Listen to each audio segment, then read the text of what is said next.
Hello and welcome to Atmanirbhar Bharat, the public sector manufacturing unit of the Ministry of Ayush. IMPCL has recorded in fact a turnover of rupees 164.33 crore for the financial year 2020 and 2021, which is highest number achieved in the company's history, and an all-time high profit of approximately rupees 12 crore is reported for the year. It is a record turnover and it completely shows the fast-growing adoption of Ayush products and services, which is our topic of discussion also today in our program. Eminent panel of guests will also be joining us in few minutes. I'm Abhishek Mahajan and with me is my colleague Chandrasekhar.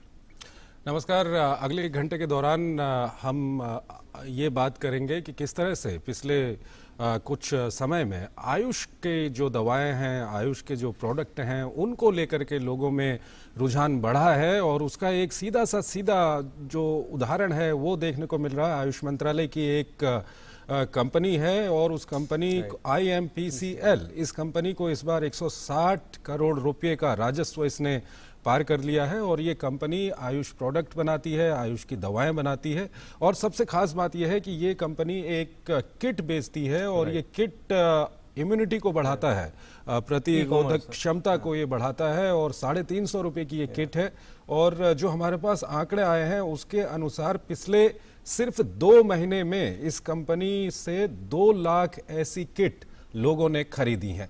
तो इसी पर हम बातचीत करेंगे। हमारे साथ 3 विशेष मेहमान हमारे साथ मौजूद हैं। हमारे साथ PK पाठक हैं, special secretary ministry of Ayush. हमारे साथ doctor Bhushan Patwardhan, national research professor हैं आयुष के, और हमारे साथ रंजित पुरानिक मौजूद हैं, मैनेजिंग डायरेक्टर श्री धूत पापेश्वर लिमिटेड कंपनी के। तो सबसे पहले हम special secretary ministry of Ayush PK Pathak ji से हम बात करेंगे। पाठक जी, जो पिछला एक समय था और भारत के अंदर हमने ये देखा कि जिस तरह से कोविड का भी अगर समय था, उस समय लोगों ने आयुष या जो आयुष से जुड़े हुए प्रोडक्ट हैं या आयुष की जो पद्धति है उसको खासा लोगों ने अपनाया है और जो IMPCL कंपनी के जो आंकड़े बता रहे हैं ये भी सामने आए हैं। क्या कुछ आप कहेंगे इस बारे में? धन्यवाद। सबसे पहले मैं DD न्यूज़ का आभार व्यक्त करना चाहूँगा कि उन्होंने मुझे इस प्रोग्राम में बुलाया और IMPCL और मिनिस्ट्री ऑफ आयुष के बारे में एक मत व्यक्त करने के लिए मुझे इनवाइट किया। IMPCL, जैसा आपने कहा है कि इस बार इन्होंने रिकॉर्ड प्रॉफिट किया है, रिकॉर्ड प्रोडक्शन किया है। 160 करोड़ इनका टर्नओवर टोटल हुआ है।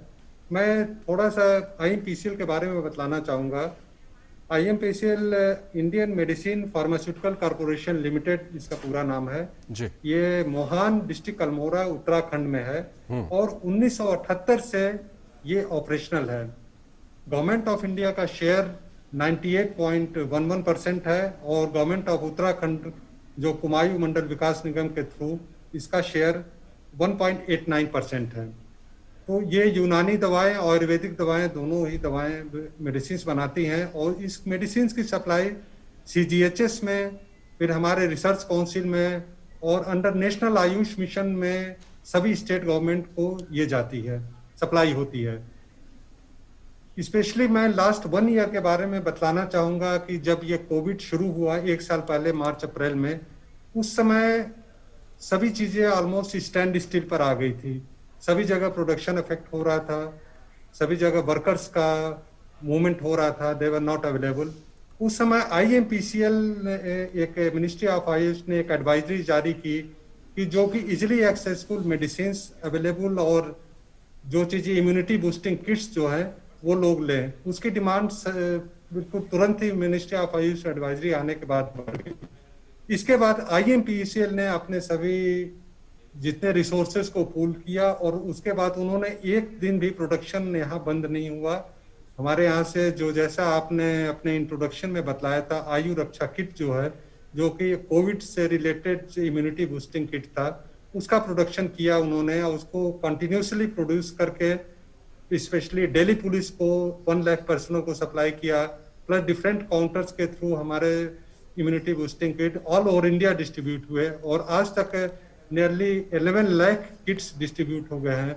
और एक किट में आयुष क्वैथ जो काढ़ा होता है, अड़ू तेल है, च्यवनप्राश है और संशमनी बटी, इन चारों का कॉम्बिनेशन ये आयुष मिनिस्ट्री ने साइंटिफिकली इसको स्टडी किया कि अगर ये चारों लिया जाता है तो इम्यूनिटी जो होती है, जो रोगों से लड़ने की शक्ति है, वो काफी बढ़ जाती है।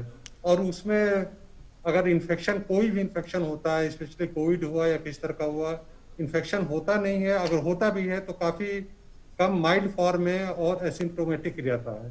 तो इसका डिमांड काफी बड़ा। उसमें IMPCL उस समय फोरफ्रंट पर था, जिस समय अधिकतर जगह सप्लाईज बंद थी। यहाँ पर एक दिन भी प्रोडक्शन रुका नहीं, और उसके चलते उन्होंने डिमांड को कभी रुकने नहीं दिया, सप्लाई को कभी रुकने नहीं दिया। जो डिमांड है स्टेट गवर्नमेंट से भी जो आया, सेंट्रल गवर्नमेंट के भी जो आया, डिमांड उन्होंने सप्लाई किया।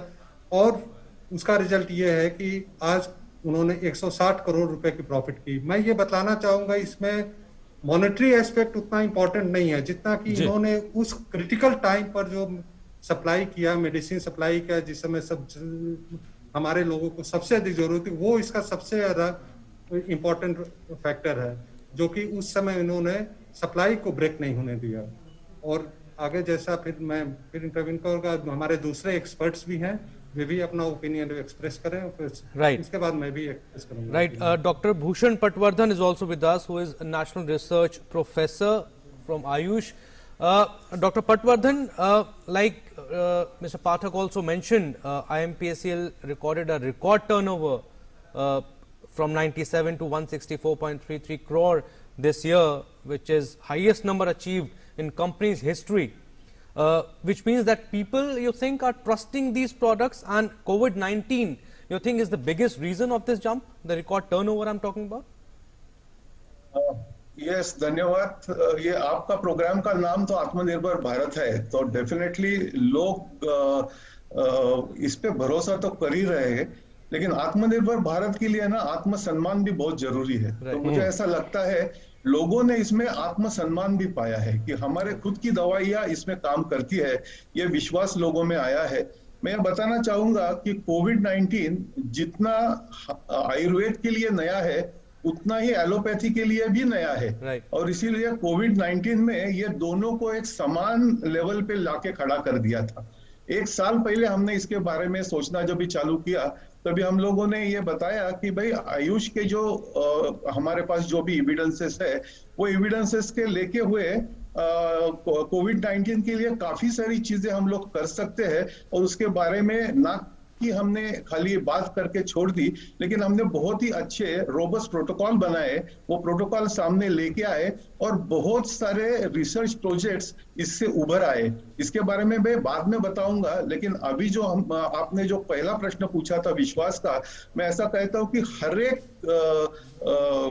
फैमिली में, हर एक घर में, घर में भारत में आयुर्वेद मौजूद है। भाषा अलग रहेगी उसकी, लेकिन हर एक घर में इसकी प्रैक्टिस होती है, इसलिए लोगों को विश्वास तो है ही इसमें। वो विश्वास को मिनिस्ट्री ऑफ आयुष ने और बढ़ावा दिया, जो कि लोगों को बताया कि आपको एक क्वालिटी एश्योर्ड मेडिसिन मिल सकती है, एक सेफ मेडिसिन मिल सकती है। और ये देने के बाद में ये दोनों का सहयोग हुआ। आयुर्वेद के लिए तो प्रति लोगों का प्रेम तो था ही, और एक विश्वास और बढ़ गया, क्योंकि ये कंपनी ने क्वालिटी मैन्युफैक्चरिंग चालू करके लोगों को विश्वास और बढ़ा दिया। ठीक है सर, आप हमारे साथ बने रहिए, क्योंकि ये काफ़ी महत्वपूर्ण विषय है। सेक्रेटरी साहब, आप भी बने रहिए। रंजीत पुरानिक हमारे साथ जुड़े हुए हैं, मैनेजिंग डायरेक्टर हैं श्री धूत पापेश्वर लिमिटेड के। रंजीत जी, कंपनी किस तरह से काम करती है वो आप अच्छी तरह से समझते हैं, और जिस तरह से अगर हम IMPCL की बात करें तो ये एक बहुत बड़ी सफलता है। और जब शुरुआत में कोविड-19 शुरू हुआ था, उस वक्त IMPCL की ओर से ये बातें सामने आई थी कि जो प्रतिरोधी तंत्र है उसको मजबूत करने के लिए वो दवाएं बना रहे हैं, और काफ़ी अच्छी दवाएं बना रहे हैं। और अब करीब 1 साल बीत चुका है, और कोविड-19 को भी काफ़ी अच्छी तरह से लोग समझ चुके हैं। तो उसमें इम्यून सिस्टम को मजबूत करने वाली दवाओं की सबसे बड़ी भूमिका है। और ऐसे में IMPCL जिस तरह की दवाएं सामने लेके आ रही हैं, इसको लेकर के आप क्या कुछ कहेंगे? क्या मार्केट में लेकिन ये दवाएं उस तरह से आ नहीं पाई हैं sir? Sir, the manner in which IMPCL from 97 crores has been able to almost increase its turnover by 60% to 160 crores is a very skillful management that IMPCL has displayed. It is, as exactly what Pathak ji said, it is not about monetary turnover, but it is the management expertise that IMPCL has shown of matching manpower, material and market. And IMPCL market is also supplying to major public sector undertakings and national health programs and campaigns. And the good part about the press release, sir, one last paragraph I will draw your attention to. The customers of IMPCL have complimented them for unbroken supply. And I can tell you, being an industry representative, one of the biggest challenge last year, sir, was to ensure that material got transported into the factory and from the factory in time. And it seems IMPCL has done, which even private sector undertakings have found it very, very difficult to do. So in that way, the achievement of IMPCL, 60% target growth, highest ever profit, and most importantly, IMPCL is now going to be a model manufacturing unit because its entire facilities have now been approved by WHO GMP. So WHO GMP and 18 products are going to get certificate of pharmaceutical product on the basis of WHO guidelines. Sir, this is a very big achievement. It's a model pharmacy. And my industry is around 9,000 licensed units all over the country. Many of them are small, but in my opinion, this is going to be a great inspiration from within for the Ayurveda industry, Unani industry and Siddha industry also, the manner in which IMPCL has dealt with this challenge. So you mentioned about people are taking these kind of medicines and the trust factor is there, and like you said, there's no shortage of supply also, it's readily available in the market. But what do you think is the biggest reason of fast growing adoption of these products in comparison to allopathy medicines? Sir, Ayurveda is part of your DNA, part of your genes. It is your cultural nuance. And Ayurveda has always... Yeah, but I'm talking about the trust factor, sir. The trust factor is very much there. It is most natural for you to resort to your own heritage and your own rich medical heritage. Sir, my company is 150 years old. I am the fifth generation of my family managing the entire enterprise. And I can tell you the trust factor over 150 years and for the next 500 years is going nowhere. So the aspect is like this, the translational science that Dr. Patwardhan would tell you about is the major challenge that is today in front of my sector. But whether it is COVID-19 or whether it is non-communicable diseases, aspect is the manner and approach of Ayurveda in the most natural sense of resetting systems in the body, not symptoms, not just symptoms, is going to be the real winner in times to come and the real appreciation of the medical heritage that we all have. ठीक है sir. Sir ये बात को हम आगे बढ़ाएंगे, एक छोटा सा ब्रेक लेते हैं यहाँ पर।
Right, welcome back after a short break. So we are discussing in Atmanirbhar Bharat today the fast growing adoption of Ayush products and services. Eminent panel of guests is with us. We have Mr. P.K. Pathak, Special Secretary, Ministry of Ayush. We also have Dr. Bhushan Patwardhan, National Research Professor, Ayush, and Mr. Ranjit Puranik, Managing Director, Shri Dhoot Papeshwar Limited. Also, Mr. Pathak, if I can come to you once again, COVID-19 has struck and cases have been increasing rapidly now. Over 2 lakh cases were registered in the last 24 hours.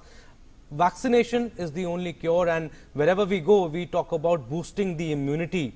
And do you think to boost immunity, the wellness sector has to be developed and promoted more, and you think Ayush is the biggest example of it?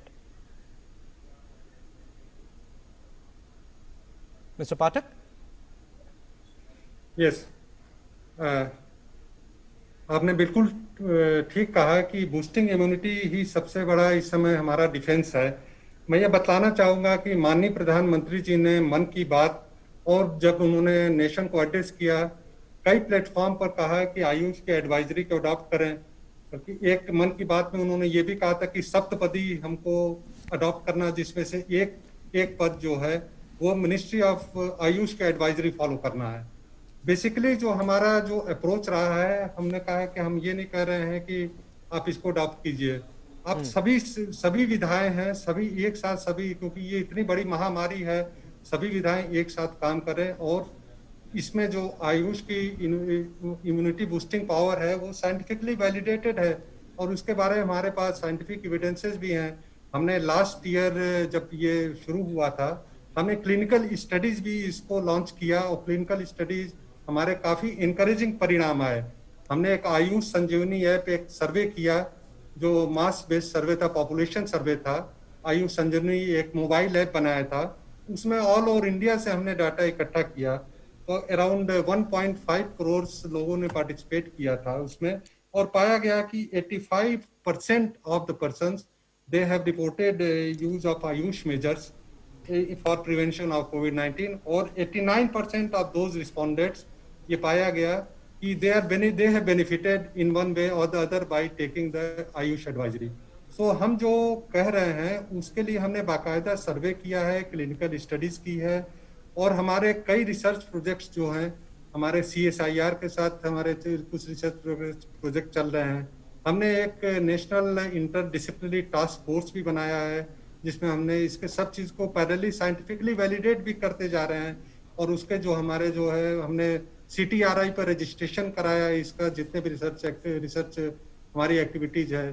फिर data safety management board भी बनाया था, मतलब जितने भी हमारे जो different protocols इसके बने थे जो कि पीयर रिव्यूड हुए थे, तो ऑलरेडी हमने इसमें सब में किया। और जो हमारा आयुष संजीवनी है जो पॉपुलेशन बेस्ड सर्वे है, काफी एनकरेजिंग इसमें परिणाम आए हैं।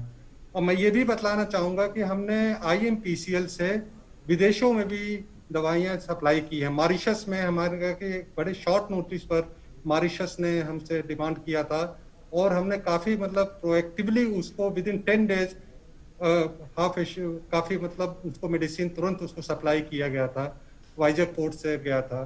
फिर अभी हमने क्यूबा को भी हमने अभी IMPCL से सप्लाई किया है, वहाँ भी हम एक international centre Ayush centre establish करने के प्रोसेस में है। तो हमारे दवाएं जो हमारे IMPCL के मेडिसिन की जो डिमांड है न कि भारत में बल्कि विदेशों से भी आ रही है और जहाँ जहाँ से हमारे आ रही है, लेकिन सबसे बड़ी प्रायोरिटी हमको यहाँ से जो यहाँ के लोग हैं उनको हम सप्लाई कर रहे हैं। और जहाँ तक इम्यूनिटी बूस्टिंग की बात है, certainly it has benefited a lot people, that shows in the commerce also, that shows in the demand. Even now the demand is coming up and we have opened various outlet in various places. Pathak ji, यहाँ पर एक सवाल मैं आपसे जानना चाहूँगा, क्योंकि अगर हम IMPCL की बात करें तो जो डाटाज हमारे पास हैं, IMPCL 656 क्लासिकल आयुर्वेदिक दवाएं बनाता है, 332 यूनानी और 71 ट्रेडमार्क युक्त आयुर्वेदिक दवाओं का निर्माण वहाँ पर करता है। तो ये एक काफ़ी अच्छी बात है। लेकिन अभी की जो हालात हैं कोविड-19 की अगर हम बात करें, और IMPCL जो कंपनी है वो जिस तरह से आपने भी बताया कि उत्तराखंड में अल्मोड़ा में ये कंपनी है, इसमें आयुष मिनिस्ट्री का ज़्यादा स्टेक है, उत्तराखंड सरकार का भी स्टेक है।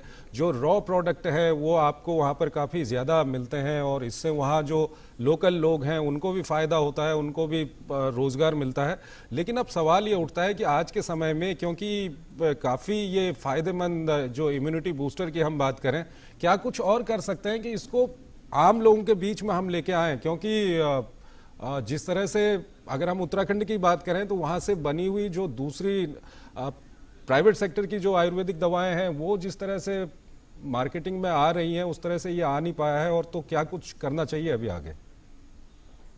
नहीं, आप वैसे मार्केटिंग में जैसे मैंने शुरू में बोला था कि नेशनल आयुष मिशन के थ्रू इसके दवाई, इस मेडिसिन की सप्लाई हो रही है और CGHS में भी, सेंट्रल गवर्नमेंट हेल्थ स्कीम के जितने डिस्पेंसरी है वहां भी सप्लाई हो रही है। हमारे जो नेशनल इंस्टीट्यूट है, रिसर्च काउंसिल के जो हॉस्पिटल्स हैं वहां ये सप्लाई हो रही है। तो डिमांड के जो, जहां तक सप्लाई की बात है, जो इतना प्रोडक्शन हो रहा है वो हम सप्लाई कर रहे हैं और मार्केट्स में भी ये मेडिसिन अवेलेबल है। लेकिन मैं आप पूरी तरह सहमत हूँ कि जिस तरह से डिमांड बढ़ा, सडनली एक डिमांड आया है कोविड के परिप्रेक्ष्य में, सडनली और हम मार्केटिंग जो अपने नेटवर्क है उसको इस्टेब्लिश कर रहे हैं, उसको डिफरेंट स्टेट्स के साथ हम इसको लाइजनिंग कर रहे हैं ताकि मोर एंड मोर सप्लाई कर सकें। और साथ ही साथ हम इसके क्वालिटी पर भी हम ध्यान दे रहे हैं कि क्वालिटी जो है, क्वालिटी ऑफ प्रोडक्ट्स भी हमारा मेंटेन रहे, जो इसमें मिनिमम क्वालिटी, जैसा कि रंजीत पुरानिक जी ने कहा कि इसमें WHO GMP का भी 18 का इंस्पेक्शन हो चुका है, that is in the process of getting certificate from DCGI। तो ऑलरेडी हम हर चीज, production as well as standards of medicine, सब पर हम ध्यान दे रहे हैं। और मार्केटिंग का भी सर्टेनली हम उसमें स्पेशल, अभी कुछ समय पहले एक हम लोगों ने रिव्यू किया था तो उसमें पाया गया था कि मार्केटिंग को स्ट्रेंथन और करने की जरूरत ऑलरेडी है और हम इसको स्ट्रेंथन कर रहे हैं ताकि लोगों को। दरअसल ये सवाल मैं इसलिए पूछ रहा हूं क्योंकि अभी की जो जरूरत है, अगर देखा जाए तो ये जो किट है प्रतिरक्षा तंत्र को मजबूत करने वाली, ये काफी फायदेमंद होगी। लेकिन और दूसरा IMPCL की अगर हम बात करें तो काफी IMPCL उसमें इस पे कोई डाउट भी नहीं कर सकता है, लेकिन लोगों को जानकारी नहीं है उतनी, तो इसके लिए क्या कुछ किया जा सकता है? जी, इसकी जानकारी आपने बहुत अच्छा प्रश्न पूछा है। इसके लिए हमारे सोशल मीडिया में है, मिनिस्ट्री के सोशल मीडिया पर, ट्विटर पर, फेसबुक पर, वेबसाइट पर हम एडवाइजरी और अवेलेबिलिटी हम इसको मतलाते रहते हैं कहाँ अवेलेबल है। उसके साथ ही हमने हेल्पलाइन भी यहाँ पर ओपन किया है। अगर किसी को अवेलेबिलिटी की प्रॉब्लम है, बल्कि अपने मिनिस्ट्री ऑफ आयुष में भी हमने एक टेम्परेरी काउंटर रख दिया है कि ये लोकेशन है, सभी ऑफिस यहाँ पास है, मार्केट पास है, तो एक्सेसिबिलिटी की प्रॉब्लम नहीं है। तो अगर हमारे सोशल मीडिया को अगर आप देखें और लोग करें, और हमारे काफी इनकरेजिंग हिट्स भी आ रहे हैं, सडनली हिट्स काफी बढ़ गए हैं, तो हमारे सभी जितने भी हमारे जो अवेलेबिलिटी की बात है या एडवाइजरी चाहे कई चीजें हैं उस पर हमेशा हम देते रहते हैं। तो वो चीजें हम डिफरेंट विधाओं से, जितने मॉडर्न मीन्स ऑफ कम्युनिकेशन, सबके थ्रू हम पब्लिक को अप्रोच कर रहे हैं ताकि उनको मिनिस्ट्री ऑफ आयुष के medicine as well as advisories की कोई कमी ना होने पाए। Mr. Puranik, I was asking this from Mr. Pathak also, and we were talking about the awareness, the marketing, and people are more aware of Ayurvedic medicines now. But on one side, we have allopathy medicines, multivitamins. If we talk about vitamin C, people are taking. On the other side, we have Chyawanprash, we have turmeric, lozenges have also come in. We have other Ayurvedic medicines also. But how would you convince people in the sense that the trust factor, I was asking you earlier also, the trust factor is not there, and also like Mr. Pathak was talking about, that we need to promote this more, marketing has to be increased so that people are more aware of the benefits of these products? See, what I am going to say is going to be something very logical, but the results are going to be almost magical. Now, when you take into account the social media, something that Pathak ji mentioned, the social media influencer kind of potential that Ministry of Ayush has is second to none as far as the Ayurveda sector goes. So the number of followers, the number of let's say lay public that is already in touch with Ministry of Ayush either on Facebook or on Twitter, it is record numbers. And let me tell you what is the logical part is, Ministry of Ayush today or tomorrow, whenever it's ready, it will be issuing scientific papers with regards to more than a dozen clinical trial studies that it has completed. Now, sir, all of this, the kind of social influencer role that Ministry of Ayush is going to be playing in the next few months is going to have a magical turnaround. It's going to be absolutely magical in terms of getting the message out to lay public with regards their own particular interest as to how they can boost their own immunity, take care of their own self by basic Ayurveda interventions. And this, the kind of magic that we saw when Prime Minister Ji promoted the Ayush systems in April last year, you're going to see this entire thing unfold in the next three months, and it's going to be something that, you know, your question was about getting the message out there, and I believe Ministry of Ayush itself is going to be the biggest social media influencer in the coming times. ठीक है doctor Patwardhan, अगर हम आयुष की बात करें और खासकर क्योंकि हम अभी अपने इस पूरे कार्यक्रम को कहीं ना कहीं कुछ देर के लिए कोविड-19 की जो महामारी है उस पर फोकस रखना चाहते हैं, क्योंकि आयुष काफ़ी फ़ायदेमंद इस महामारी में हो सकता है, क्योंकि इस महामारी में जहां एक और वैक्सीनेशन चल रहा है, दूसरी ओर जो सोशल डिस्टेंसिंग या कोविड प्रोटोकॉल है उसका पालन करने पर जोर दिया जा रहा है। लेकिन जो सबसे बड़ी बात है वो यही है कि इम्यूनिटी आपकी अगर स्ट्रांग होगी तो सबसे ज्यादा फायदा होगा, और इम्यूनिटी को अगर हम स्ट्रॉन्ग करने की बात करते हैं तो आयुष काफी कुछ मदद कर सकता है। क्या कुछ कहना चाहेंगे सर इस पर? बिल्कुल बिल्कुल, मैं तो पहले ये कहना चाहूंगा कि ये आपने पहली जो बात की कि लोगों को विश्वास से मैं शुरू करूंगा। ये जो विश्वास है वो नीति आयोग, आप अगर देखें नीति आयोग का अभी कहना है कि आयुष में जो सिंपल मेजर्स है ना, हल्दी मिल्क है या च्यवनप्राश है या काढ़ा है, इसका जरूर इम्यून बूस्टिंग के लिए उपयोग करना चाहिए। तो ये एक जो स्टेटमेंट भी गवर्नमेंट की तरफ से आता है उसका भी पब्लिक के ऊपर बहुत सारा परिणाम हो जाता है। और अभी ये जो इंटीग्रेटिव तरह से अभी हम लोगों ने एविडेंस बेस्ड प्रोटोकॉल बनाया है। एविडेंस बेस्ड प्रोटोकॉल कैसे बनाया है? जो भी रिसर्च बन गया है वो रिसर्च का जो भी आउटकम है वो लेके हम लोग साइंटिफिकली स्टडीज कैसे कर सकते हैं, ये एविडेंस बेस्ड प्रोटोकॉल बताते हैं। और एविडेंस बेस्ड प्रोटोकॉल में हमने ये भी बताया कि लोगों ने क्या करना चाहिए। और वो जो हम लोग बात कर रहे हैं इम्यून बूस्टिंग के लिए, समझो आप गुडुचि ले लो, अश्वगंधा ले लो, तो मैं थोड़ा इसके बारे में आपको बताना चाहूंगा कि कोविड का इम्यूनिटी से क्या ताल्लुक है। कोविड जब इन्फेक्शन होता है ना, सार्स CoV-2 वायरस जो इसको बोलते हैं, वो होने के बाद में तुरंत क्या होता है हमारे यहाँ पे, तो एक टी सेल करके हमारे इम्यूनिटी का बहुत ही इंपॉर्टेंट कंपोनेंट है, वो कम होने लगता है। हमारे यहाँ का जो मैक्रोफाज फंक्शन है, ये सब इम्यूनिटी के कंपोनेंट मैं आपको बता रहा हूँ, वो बढ़ने लगते हैं। और नेचुरल किलर सेल करके इम्यूनिटी का एक कंपोनेंट रहता है, वो कम होने लगता है। और लिम्फोसाइट जो है वो भी कम होने लगता है। ये शुरू की स्टेज में इम्यूनिटी का बदलाव आ जाता है। वो एडवांस स्टेज में अगर आदमी चला जाता है तो वो एडवांस स्टेज में इम्यून फंक्शन जो है वो पूरा डिस्टर्ब हो जाता है, और हम लोग उसको बोलते हैं साइटोकाइन स्टॉर्म आ जाता है पूरा। तो वो पूरा एक बहुत सारी इम्यूनिटी में हलचल पैदा हो जाती है, और उसका भी आगे निकल गए तो फिर acute respiratory disease syndrome ARDS जो बोलते हैं, फिर सेप्सिस होता है, ऑर्गन फेलियर होते हैं, और फिर अंत में अगर ट्रीटमेंट सही नहीं मिला तो बहुत ज्यादा दिक्कत होते हैं, थ्रेट डेथ का भी हो सकता है। अभी आप देखिए आयुर्वेद क्या कर सकता है या आयुष क्या कर सकता है। जो टी सेल कम होने की मैंने बात की, तो आपने अगर अश्वगंधा या गुडुचि जैसे दवाइयाँ, अगर च्यवनप्राश जैसी दवाइयाँ दी तो, और हल्दी जैसी दवाइयाँ दी, सिंपल दवाई है, तो उससे टी सेल की फंक्शन जो है वो बढ़ती है। वो एक्सपेरिमेंट में हमने दिखा दिया है। बी सेल और टी सेल दोनों की फंक्शन बढ़ती है। तो ये इम्यून सेल्स है, उनकी फंक्शन बढ़ती है, इसका मतलब है इम्यूनिटी बढ़ती है। नेचुरल किलर सेल जो है वो बहुत अहम भूमिका बढ़ाते हैं, तो उनकी भी संख्या बढ़ती है। डॉक्टर साहब यहाँ पर सवाल ये आता है कि आप बिल्कुल सही कह रहे हैं, सवाल ये आता है कि किसी तरह से ये जो किट है 350 रुपये की, ये अभी किट दे रहे हैं, लेकिन अगर इसका ज्यादा प्रोडक्शन होगा, ज्यादा लोगों तक जाएगा, तो हो सकता है इसके रेट भी कुछ कम होंगे। तो क्या कुछ ऐसा किया जा सकता है कि अधिक से अधिक लोगों तक ये किट पहुंचाई जा सके?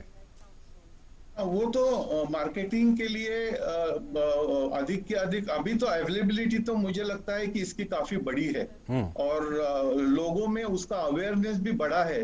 तो ये जो है ना, आयुष को मेन स्ट्रीम में लेके आना, ये प्रोसेस अभी जोर पकड़ रही है। उसको थोड़ा टाइम लगेगा। और जैसे जैसे ये हमारे साइंटिफिक स्टडीज का रिजल्ट्स आउट होने लगेंगे, वैसे वैसे लोगों का विश्वास खाली नहीं बढ़ेगा, लेकिन हमारा पूरा सिस्टम का जो है, हेल्थ केयर सिस्टम जो है, डॉक्टर्स है, उनका भी कॉन्फिडेंस इससे और बढ़ते जाएगा। और वो होने के बाद में अपने आप इसका एक्सेप्टेबिलिटी और बढ़ेगा, ऐसा मैं मानता हूं। लेकिन इसके लिए एक रिसर्च, ज्यादा से ज्यादा रिसर्च का करके एविडेंस बेस्ड अप्रोच लेके आगे आना, यही हमें इसके लिए उपयोगी हो सकता है। ठीक है डॉक्टर साहब, हमारे प्रोड्यूसर साहब का आपके लिए सवाल है। वो पूछते हैं कि ये यूनानी सिस्टम को भी क्या हम इसमें इंक्लूड कर सकते हैं? हाँ बिल्कुल, आयुष की जब भी हम लोग बात करते हैं तभी उसमें आयुर्वेद आता है, यूनानी आता है, सिद्धा भी आता है। तो यूनानी के भी काफी सारे क्लिनिकल ट्रायल्स आज चालू है, और यूनानी के मामले में भी यूनानी की दवाइयाँ इम्यूनिटी की बूस्टर करने के लिए स्टडी हो रही है और यूज भी हो रही है। सिद्धा की भी काफी दवाइयाँ यूज हो रही है इम्यूनिटी बूस्टिंग के लिए, होम्योपैथी की भी दवाइयाँ यूज हो रही है इम्यूनिटी बूस्टिंग के लिए। तो ये अलग अलग तरह की दवाइयाँ इम्यूनिटी बूस्टिंग के लिए यूज कर सकते हैं, और लोगों को चॉइस है। मैं ऐसा मानता हूं कि लोगों को चॉइस देना चाहिए कि जिनको जो अच्छा लगे वो उनको लेने की सुविधा। कोई किसको एलोपैथी की दवाई अच्छा लगेगा तो वो ले लेगा, जिसको आयुर्वेद की दवाई है, यूनानी की दवाई है, सभी के ऊपर हमारे स्टडी चालू है। 100 से ज्यादा क्लिनिकल ट्रायल्स चालू है। मैं आपको बता दूं कि CTRI, क्लिनिकल ट्रायल रजिस्ट्री जिसको बोलते हैं, उसमें लगभग 500 से ऊपर क्लिनिकल ट्रायल रजिस्टर्ड है। उसमें से 200 से ऊपर क्लिनिकल ट्रायल्स आयुष के हैं, जिसमें आयुर्वेद है, यूनानी है, सिद्धा है, और योगा भी है। योगा का भी इसमें बहुत बड़ा रोल है, और योगा के क्लिनिकल ट्रायल के रिजल्ट भी काफी अच्छे उभर के आ रहे हैं। सर, आपने असर करने की बात कही, जो भी डॉक्टर बताएगा, I mean you are the best person to answer this question, whatever you recommend, people will take that, people will take those medicines. So it's for the doctor to tell the people that this is the best medicine and the results will show. तो doctors के लिए ना, इसीलिए मैंने evidence based medicine का terminology use किया। आज पूरी दुनिया भर में डॉक्टर्स जो है वो कौन सी दवाइयां देते हैं जिसके बारे में साइंटिफिक एविडेंस अवेलेबल हो।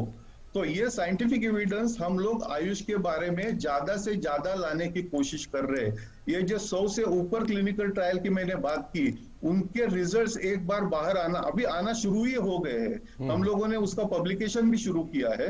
तो ये जब भी एक बार बढ़ेगा, तो ये एविडेंस बेस्ड मेडिसिन जब भी है, ये एक बार समझ में आएगा, तो अपने आप डॉक्टर्स भी उसके ऊपर ज्यादा विश्वास करेंगे। अभी भी बहुत सारे डॉक्टर्स इम्यूनिटी के लिए, क्योंकि मैं आपको बताऊं, मॉडर्न मेडिसिन में इम्यूनिटी बढ़ाने के लिए ज्यादा कुछ नहीं है। तो जो आयुर्वेद या आयुष आज दे सकता है इम्यूनिटी बढ़ाने के लिए, अगर उसके लिए हम लोगों ने साइंटिफिक एविडेंस दे दिया, और हम दे भी रहे हैं, तो अपने आप मॉडर्न डॉक्टर्स भी इसका उपयोग करना चालू करेंगे। आज भी कर रहे हैं, लेकिन थोड़ी मात्रा में कर रहे हैं। ये मात्रा जैसे जैसे एविडेंस का हमारा लेवल बढ़ते जाएगा, वैसे वो भी बढ़ते जाएगी। ठीक है सर, एक छोटा सा ब्रेक लेते हैं यहाँ पर, और ब्रेक के बाद हम अपनी बातों को आगे बढ़ाएंगे। ज्वलंत मुद्दे, जनता के सरोकार। एक नया भारत बनाने का इरादा मन में है। देश के अंदर एक वैसा वातावरण जब बन रहा है कि लोगों को शुभा है। रंगे हाथ पकड़ने के बाद कितनी जोर से शोर मचाई जा सकती है। बेबाक अंदाज में पक्ष विपक्ष से सवाल। आप उस संसद के प्रति जवाब दे, है ना? ये नैरेटिव देता कि वहाँ पर पैलेस से बच्चों को मारा जा रहा है, ये नैरेटिव ही गलत है। फेक न्यूज फैलाने की इजाजत मैं दो टूक में किसी को नहीं दूंगा। न फेक न्यूज न झूठ, बात सिर्फ 2 टूक। सोमवार से शुक्रवार रात 9 बजे सिर्फ DD न्यूज पर।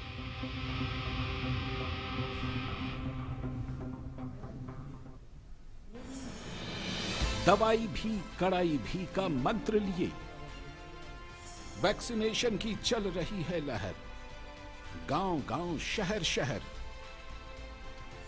लेकिन जब इतना किया है सब्र, तो थोड़े और समय रखें कोरोना पर कड़ी नजर। ना छोड़ें 2 गज दूरी, सैनिटाइजेशन और मास्क की सावधान डगर। रहें इस खतरे से सचेत हर प्रहर। कोरोना को हराना है तो मास्क जरूर लगाना है। Mask up India. दवाई भी कड़ाई भी, और इसीलिए जब भी अपने घर से बाहर निकले अपने मुंह और नाक को ढक के रखें। Mask up India.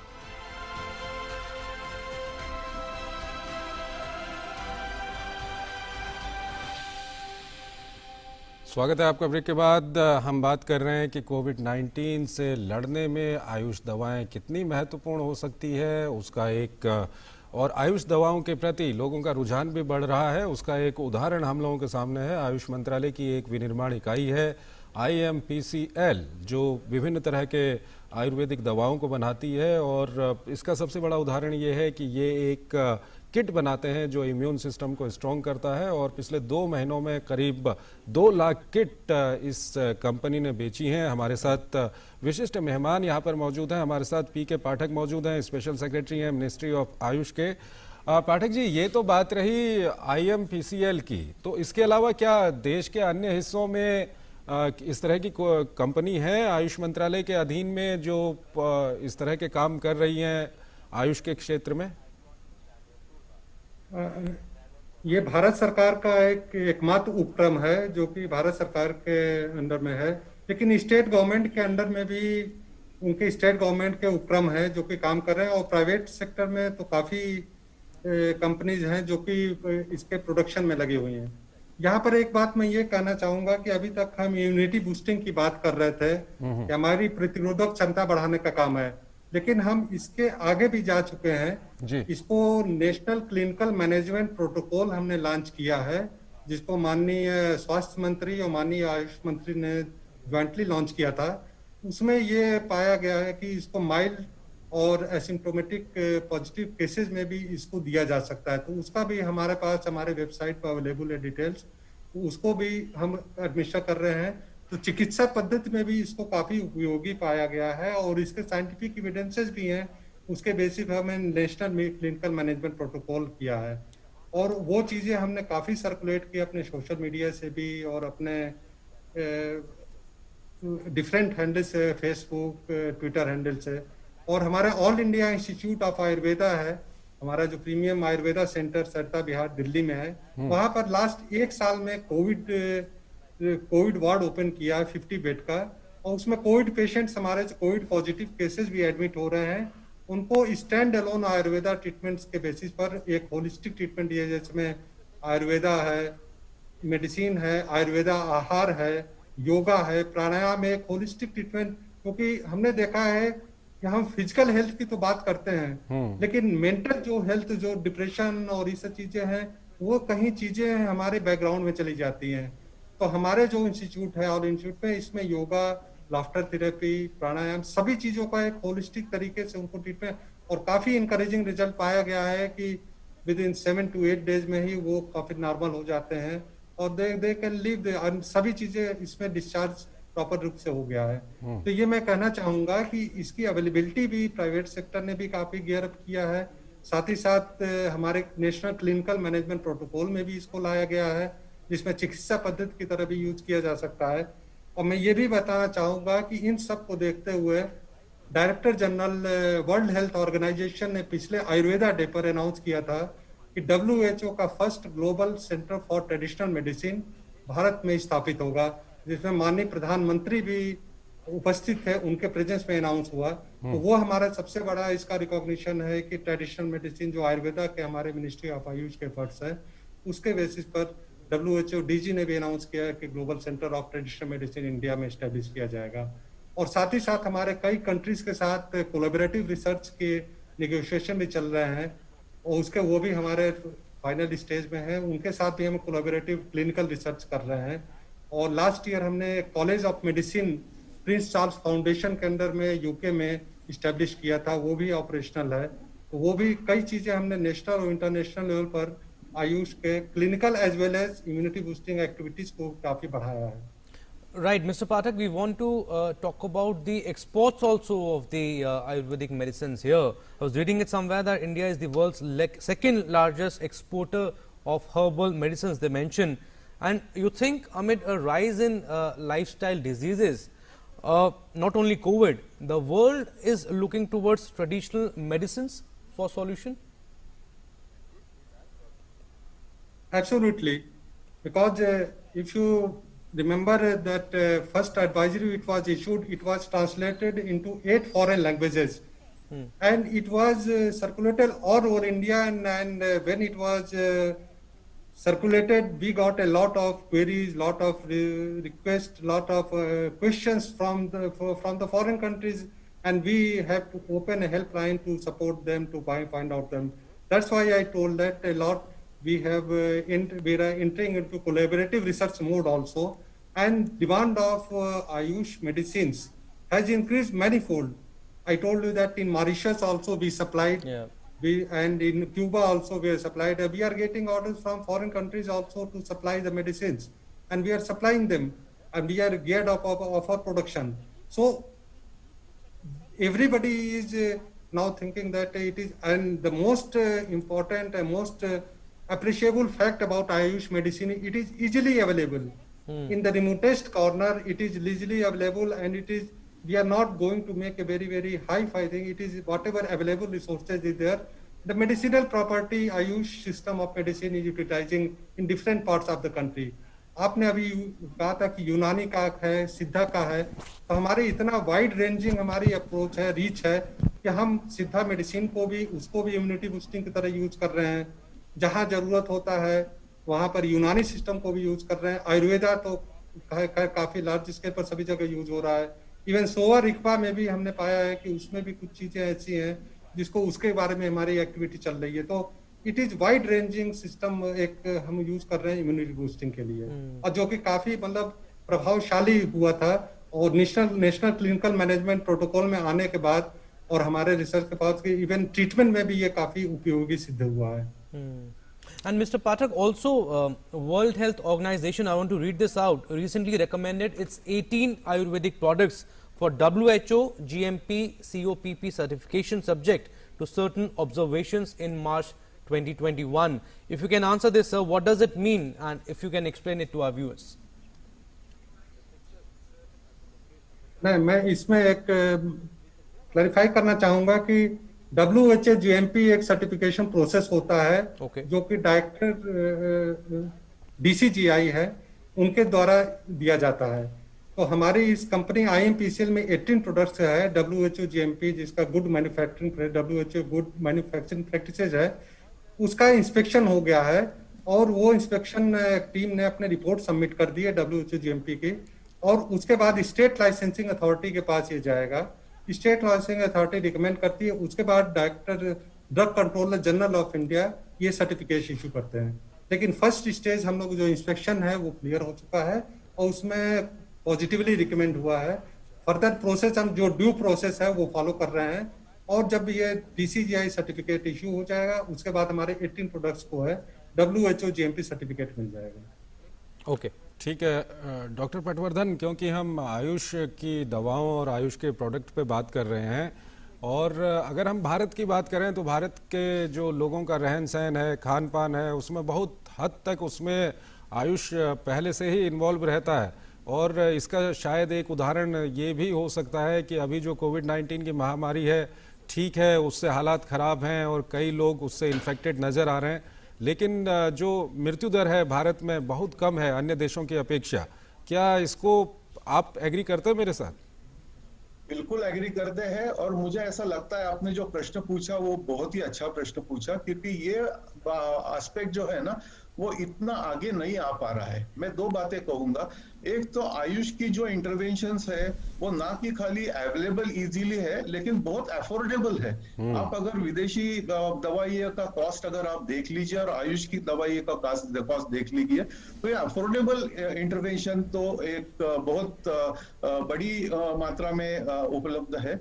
दूसरी बात मैं कहूंगा, ये आयुष की जो इंटरवेंशन अभी हम लोग जो आगे लेके आ रहे हैं वो पूरे के पूरे कोलैबोरेटिव एफर्ट से बन रहे हैं. तो आयुष मिनिस्ट्री इसमें एक लीड ले रही है, लेकिन हमारे साथ में अभी CSIR जो भारत की जानी मानी संस्था है वो है, डिपार्टमेंट ऑफ बायोटेक्नोलॉजी है, और ये सभी आपको मैं अगर ये कोलैबोरेटिव हॉस्पिटल्स जो है वो मॉडर्न हॉस्पिटल्स है जहाँ पे आयुष पे रिसर्च हो रहा है, तो अफोर्डेबिलिटी, साइंटिफिक एविडेंस, ये दोनों मिला के अगर आप देख लीजिए तो आयुष की इंटरवेंशंस एक अच्छी इंटरवेंशंस करके उभर के आ रही है। और मैं आपको बता दूं कि ना खाली भारत में, लेकिन आप एक्सपोर्ट्स के अगर फिगर देख लीजिए, मुझे हाल ही में मेरे यूएस के काउंटर पार्ट्स पे बात हो गई, तो यूएस में आयुष प्रोडक्ट का सेल इतना बढ़ गया है कि वहां पे शॉर्टेज आ रहा है अभी, और लोगों ने एक साल के बाद में का बुकिंग करना चालू कर दिया है।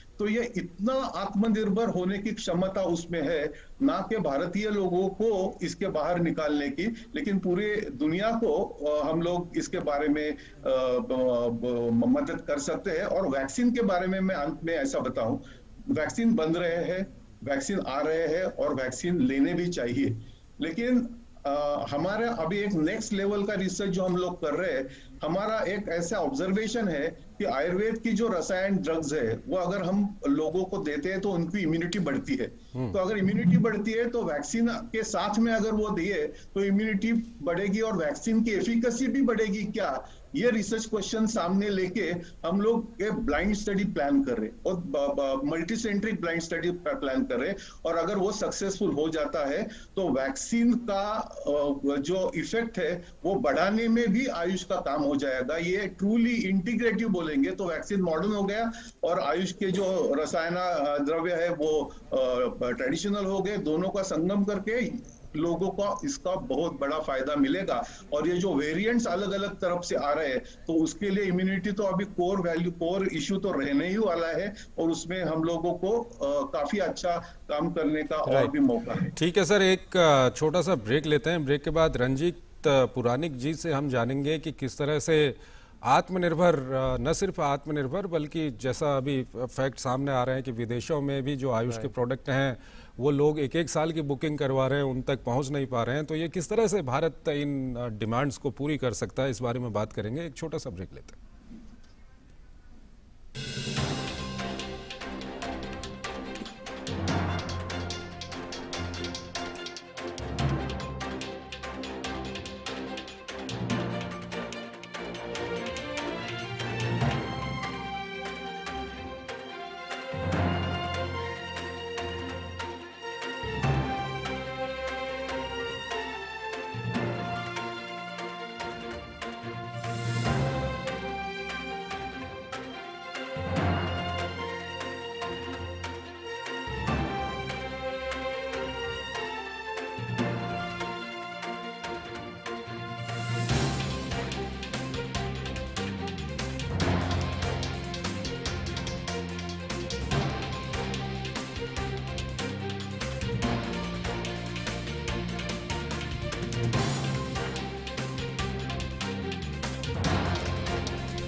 Yeah, welcome back after a short break. We are discussing on our Atmanirbhar program today the fast-growing adoption of Ayush products and services. Mr. Puranik, if I can come to you once again, we were talking about that the products, the supply has increased and also the demand has also increased if we talk about other countries like Mr. Pathak was also mentioning. But again, you think India's wellness landscape has evolved from being unstructured over the years to its present well-regulated form. Do you think this is also the biggest reason that Ayush is growing, and how can we grow how can we grow, how can we increase our export, and how can we grow abroad also? Frankly, sir, the challenge in front of my industry is to organize materials. And the raw material stock supply that my industry consumes is a matter of concern. And I can tell you very clearly, our exports could have probably been at least 50% more than what we will register in the last year. And our exports would have crossed something between $1.1 and $1.2 billion. This is including not only products, but even herbal extracts as well as medicinal raw plants as well. We could have easily registered another 30-40% in terms of growth, but for supplies and keeping this into account, welcome one of the schemes that was asked by the Honorable Finance Minister. Gives almost 4,000 crores for the backward augmentation projects of the National Medicinal Plants Board. And this kind of trust, this kind of support to the Medicinal Board and the development of feedstock of raw material is going to augur the coming times. I can even go on to tell you some of my friends who are exporters of standardized extracts, they have said that almost all the major multinationals who are involved in dietary supplements and health supplements in developed markets of Europe and America have basically ordered even ashwagandha. So you are now looking forward to ashwagandha also becoming a great super drug or a super dietary supplement in the coming times. So these are very positive developments, and the faster India can get its raw material supplies augmented, the more that we would be able to monetize this entire opportunity. Right, sir. हम पाठक जी से ये सवाल पूछेंगे, पाठक जी, क्योंकि अगर IMPCL की बात करें तो मुझे भी निजी तौर पर अनुभव है। IMPCL मैंने देखा हुआ है, वहाँ पर वो लोकल से हल्दी या दूसरी चीज़ें, लहसुन है, दूसरी चीज़ें वहाँ से वो खरीदते हैं, जो स्थानीय लोग हैं उनको फ़ायदा होता है। लेकिन जिस तरह से रंजीत जी बता रहे हैं कि रॉ मटेरियल एक बहुत बड़ी समस्या है, क्योंकि IMPCL तो एक जगह पे लोकेट है, लेकिन अगर हम सब निजी कंपनीज को भी उसमें मिला दें तो काफ़ी रॉ मटेरियल चाहिए होगा, लेकिन भारत में उपलब्ध है, उसके बावजूद भी ये कहीं पे एक चैन ब्रेक है। इसको हम कैसे जोड़ सकते हैं? जी नहीं, आपने बिल्कुल ठीक कहा कि क्योंकि पिछले लास्ट एक साल में हमारे रॉ मटेरियल की जो डिमांड है सडनली काफ़ी बढ़ गई है। इवन रॉ मटेरियल के जो रेट्स हैं वो भी हमारे काफ़ी बढ़ गए हैं, उसके चलते, लेकिन हमने प्रोडक्शन में कहीं इफेक्ट नहीं हुआ है, हमने कलेक्ट करके और सभी जगह किया है। उस परिप्रेक्ष्य में मैं कहना चाहूँगा कि पिछले जून में हमारे माननीय वित्त मंत्री ने आत्मनिर्भर भारत के अंदर वृक्षायुष योजना, प्रधानमंत्री वृक्षायुष योजना का एक अनाउंसमेंट किया था। उसमें हम medicinal plants 10 lakh hectares next 3 year में कर रहे हैं। वो प्रोसेस में है, अभी फाइनल अप्रूवल हमारे प्रोसेस में है, लेकिन उसी को ध्यान में रखते हुए हम लोगों ने कहा था कि मेडिसिनल प्लांट का डिमांड नेक्स्ट 3 साल में 10 लाख हेक्टेयर में हम प्लांट करेंगे। तो वो भी ऑलरेडी उसको ध्यान में रखते हुए हमने डिफरेंट स्टेट्स में और इंडस्ट्रीज के सपोर्ट से, इंडस्ट्री ने भी कहा, हमारे साथ 11 मंत्रालय भी जुड़े हुए हैं जो हमको सपोर्ट करेंगे। आयुष मंत्रालय को, इंडस्ट्रीज बॉडीज है वो बाई बैक अरेंजमेंट करेगी सभी जो भी कल्टीवेटर्स हैं इनके साथ। तो उसको ध्यान में रखते हुए इसकी अवेलेबिलिटी बढ़ाने के लिए और साथ ही साथ कल्टीवेटर को इनकम को बढ़ाने के लिए आत्मनिर्भर भारत में हमने इस पे वृक्षायुष, प्रधानमंत्री वृक्षायुष योजना का एक प्रपोजल दिया है, जो कि अभी फाइनल डिस्कशन में हो रहा है, फाइनल अप्रूव हो जाए। तो ये चीजें, जब ये चीजें इम्प्लीमेंट हो जाएंगी तो हमारी अवेलेबिलिटी ऑफ जो रॉ मटेरियल है, जिसका रानिक जी ने भी कहा और आपने भी कहा, उसकी अवेलेबिलिटी हमारी काफी हद तक उसको हम एड्रेस कर सकेंगे, क्योंकि हम देख रहे हैं किसानों को भी फायदा होगा इससे, बल्कि विदेश में भी इसकी डिमांड काफी बढ़ती जा रही है। And Mr. Pathak, like my colleague is also mentioning, Kisan will also be benefit, but again you said manufacturing has increased, demand has increased, but what about the employment? In turn it will also increase? Certainly employment भी increase करेगा, क्योंकि हमारे जब production centres बढ़ेंगे, जैसे IMPCL में हमारे जब प्रोडक्शन बढ़े हैं, तो उसके चलते हमारा एम्प्लॉयमेंट जनरेशन भी होगा। बल्कि employment generation, self employment generation भी काफी इसमें हो जाए, क्योंकि इसमें फ्रॉम जहां से प्रोडक्शन सेंटर से लेकर मार्केट तक हमारे कई लिंकेजेस इन्वॉल्व हैं, बैकवर्ड लिंकेजेस, फॉरवर्ड लिंकेजेस हैं, प्रोसेसिंग सेंटर्स इन्वॉल्व होंगे इसमें। तो उसके चलते एम्प्लॉयमेंट अपॉर्चुनिटी भी काफी इसमें हमें स्कोप है बढ़ने का, क्योंकि इसके चलते फिर हमने इसका डिटेल प्रोजेक्ट बनाया है जो कि कंसिडरेशन में है। और सर्टेनली इनकम जनरेशन होगा, employment generation, everything is a part of, but ultimately it will ensure availability of raw material to the AYUSH sector in the coming year, and it will be in a sustainable basis. So it will continue, will take care of its own in the coming years. Right, we are running short of time, so we'll have to wind it up here. So this is the biggest example, like Mr. Pathak also mentioned, that this is the biggest example of Make in India initiative also, and Ayush products are set to grow in the coming years. Thank you, our panel, Mr. P.K. Pathak, Special Secretary, Ministry of Ayush. Thank you, sir. Thank you for giving us your vital inputs. Dr. Bhushan Patwardhan, also thank you so much, and also Dr. Mr. Ranjit Puranik. Thank you so much. बिल्कुल, और इस सब के बीच हमारा DD news की मुहिम है mask of India, उसमें हमारा साथ दीजिए और कोविड-19 को हराने में पूरे देश का साथ दीजिए। मास्क पहनिए, अपने हाथों को सैनिटाइज कीजिए, जहां जाएं सोशल डिस्टेंसिंग का पालन कीजिए। इसी के साथ हम अपने इस कार्यक्रम को यहीं पर समाप्त करते हैं। नमस्कार।